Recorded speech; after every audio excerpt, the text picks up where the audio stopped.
gymnastic. Bali, ito yung weekend routine namin dito. Kasi mga alaga namin nasa gymnastic, mamaya tennis. Kabayan, tanong ko lang, ilang taon ka na bilang nani sa Turkey? Ano pa lang, mag-performance. Magpo-4 months. Gan sa Turkey, kabayan, meron ka bang ibang bansa na napuntahan dati? Dati sa sa Kuwait. Sa Kuwait ka. Ilang years ka sa Kuwait? Almost 17. Almost 17? Once- Seven. Almost 7 years. So sa tingin mo, kabayan, alin yung maganda? Yung Turkey or yung Kuwait? Mas maganda. Mas maganda dito?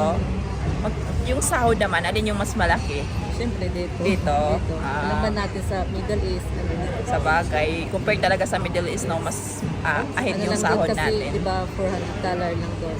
Talaga? Tapos dito, start natin is 900. Oo, pero sa 7 years mo, tinaasan ka naman ng amo mo nun? Oo, kasi dati nung nag-start ako doon is 110 KD. Kasi Kuwait yun eh. Oh, malaki yung value ng Kuwait sa atin, Tapos di nung ba? na, hanggang every year tinatest. Okay pala Hanggang yun. naging 160 bago ako umuwi.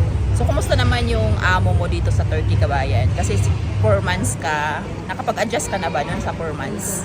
Okay naman. Ilan Laki naman sila. yung alaga mo? Ilan yung alaga mo? Isa lang. Pero kambal sila. Pero dalawa kami Pinay.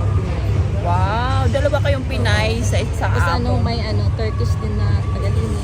Uy, ang galing naman, di ba? Kasi alam ko sa mga Middle East talaga, parang karamihan all around, no? Yes. Pero ang pagkakaiba May lang, alaga ka na pa all around. oo, tagalinis, tagaluto. Dito sa, napansin ko nga guys, dito sa Turkey talaga, kung minsan nani ka, pero hindi talaga totally nani ka. Siyempre, ikaw yung responsibility sa mga gamit ng mga bata, di ba?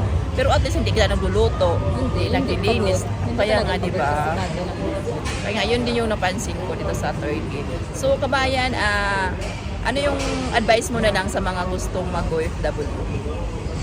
Siyempre, kailangan ng patient talaga. Kasi, iba-iba naman yung ugali ng magiging amo.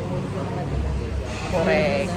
So, isang sako talagang pasensya, no? Oo, talaga. Kasi, pati din yung mga bata, hindi din natin Oo, hindi rin pare-pareho ang ugali ng mga bata, may no? mabait. May suter. Tapos minsan, maldita sila. Iba-iba. Kaya nga eh. So, kabayan, saan ka pala sa Pinas? Taga-Pangasinan. Pangasinan, wow. So, kabayan, maraming salamat. Kanya naman. Sa'yo, mamaya football?